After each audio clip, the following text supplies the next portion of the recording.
تخيل، واحدة كانت تبيع بيض في السوق، واليوم تملك شركة نفط وثروتها بالمليارات. قصة اليوم عن فولورونشو ألاكيا، المرأة اللي بدت من تحت وطلعت فوق كثير. ولدت فولورونشو سنة 1951 في نيجيريا. عائلتها كانت متواضعة، مو فقيرة جداً، لكن ما كانوا مرتاحين. من صغرها تحب الشغل، كانت تشتغل وتساعد أهلها في كل شيء، وبعمر صغير بدأت تبيع بيض في الشارع. كانت تحلم تكمل دراستها برا، وفعلاً راحت لبريطانيا ودرست السكرتارية، ورجعت نيجيريا تشتغل موظفة بسيطة في بنك. كل يوم تقعد على مكتب صغير تكتب، تطبع وتنقل أوراق، بس عقلها دايم مشغول. كانت تقول لنفسها: أنا ما أبقى موظفة طول عمري، فيني شيء أكبر بس لازم أكتشفه. بعد كم سنة قررت تترك الوظيفة وتفتح مشروع تصميم أزياء.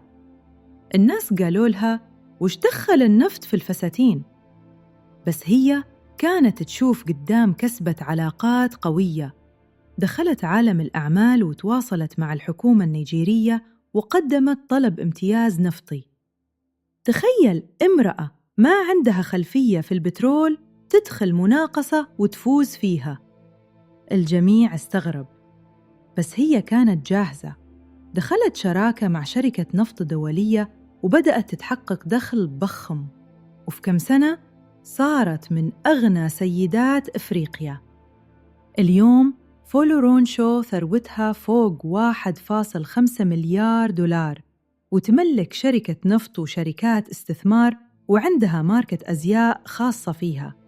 لكن الأجمل إنها ما نسيت الناس.